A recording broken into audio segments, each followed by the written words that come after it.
years, conventional wisdom has been that high testosterone levels in men contribute to prostate cancer. And because of that, most doctors advise their patients not to boost their testosterone levels. Dr. Abe Morgentaler, a hormone researcher from Harvard University Medical School, disagrees. Welcome, Dr. Morgentaler. Can I call you Abe? Of course, Suzanne. Great to be with you. You too. You know, I read your book, Testosterone for Life. It was the most definitive book on testosterone in men that I had read to that point. And then I interviewed you for my book, Bombshell, this year, and you gave me the bombshell of bombshells, which I think is an absolute game changer.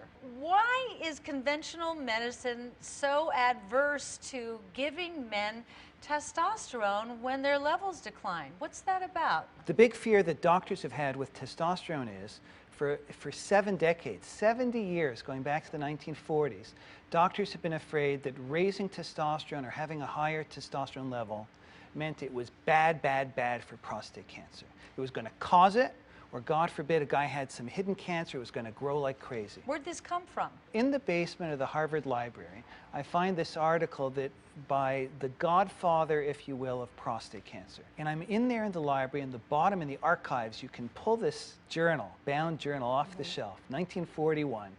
And I'm reading through it, and it's one of those moments where you can't believe what you're looking at. And there in the article, I see, how many guys did he give testosterone to? And he actually only gave it to 3 guys. In the results section, he gave results for 2 guys.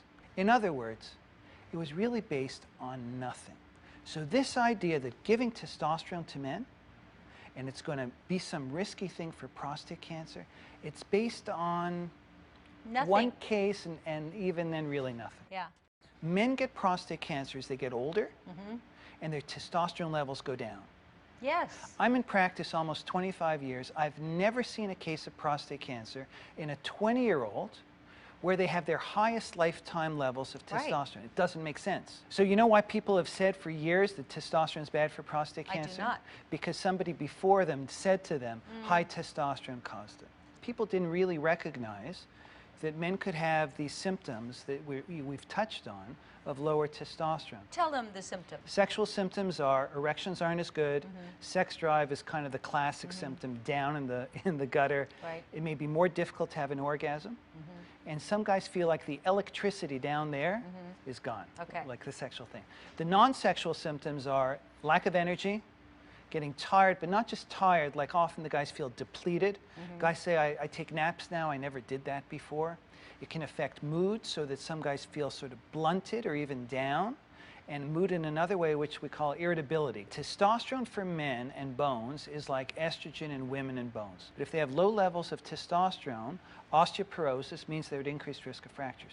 You did a small but important study determining that men with active prostate cancer benefited from testosterone replacement, correct? Yeah, I figured what's the difference if a guy has prostate cancer and treated, if he had a normal testosterone to begin with, or if he had a low testosterone, I made him normal. What's the difference? Right. It's the same. Yeah. And we don't think that the guy with normal testosterone has any special risk.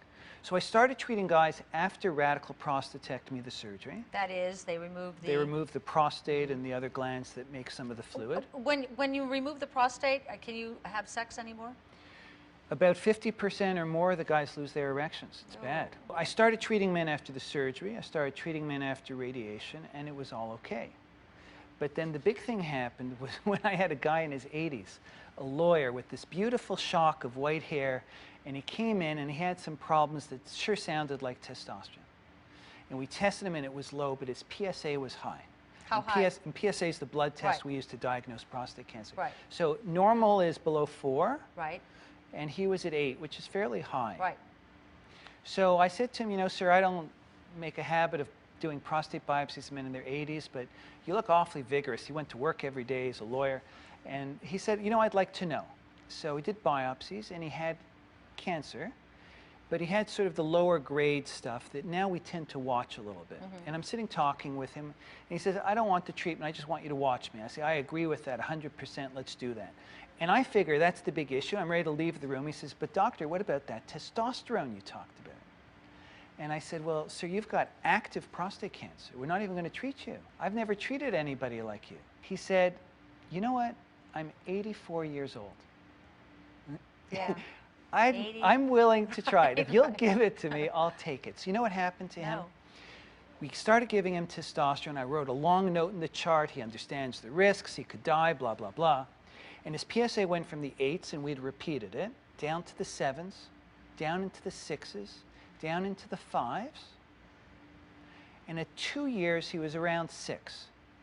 And we published on his story. He was the first guy I ever treated who had active prostate cancer sitting there, untreated, and nothing happened to his PSA. In fact, it seemed to go down a bit. So what we published is, together with my colleagues at Baylor, is we published on 13 guys. They all had untreated prostate cancer. They all had low levels of testosterone and were missing it.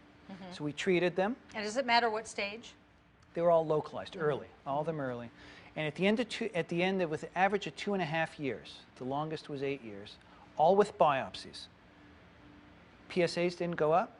Size of the prostate didn't go up. All the men felt better symptomatically. And none of the men had progression of their cancer. Even more interestingly, more than half of the biopsies, 54%, showed no cancer at all. This is incredible work you're doing, and I feel like I have this obligation to make sure I let as many people know as possible. Dr. Abraham Morgentaler, he has so much to teach. It's been a pleasure. Thank you, Suzanne.